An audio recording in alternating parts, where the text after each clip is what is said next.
Hello. তো আজ হচ্ছে what I it in a day 2। তো চলো ভিডিওটা শুরু করা যাক। আজ সারাদিন আমি কি খেলাম।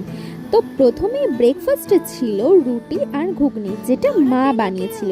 আর সকালে আমি ব্রেকফাস্টের পরে কোনো একটা ফল খেয়ে থাকি, যেমন আজকে খেলাম পেঁপে। আর পেঁপে কিন্তু স্কিনের জন্য খুবই ভালো, পেঁপে খেতে আমার ভীষণই ভালো লাগে। তো তারপরে ছিল লাঞ্চে ছিল ডাল, আলু সেদ্ধ আর ছিল পাঁপড়। আর তারপরে ছিল মাছের ঝোল। তো লাঞ্চ কমপ্লিট করলাম এটা দিয়েই। আর তারপরে ঘুম থেকে ওঠার পরে মা দিয়েছিল ফল, আর আজকে ফলের মধ্যে ছিল আম আর ছিল পেয়ারা। আমটা কিন্তু পাকা ছিল না। আর তারপরে সন্ধেবেলা খেলাম চা। এমনি গরমে তো আমার চা আমি খাই, আর আজকে ঠান্ডা ঠান্ডা ওয়েদার ছিল, তো আজকে তো আরোই ভালো লাগছিল চাটা খেতে। তো তারপরে শীর্ষাকে একটু পড়াচ্ছিলাম, ও খাচ্ছিল চিপস, তো ওর থেকে নিয়ে আমিও একটু চিপস খেয়ে নিলাম। আর ওকে পড়াতে পড়াতেই খেয়ে নিলাম একটুখানি ভুট্টা।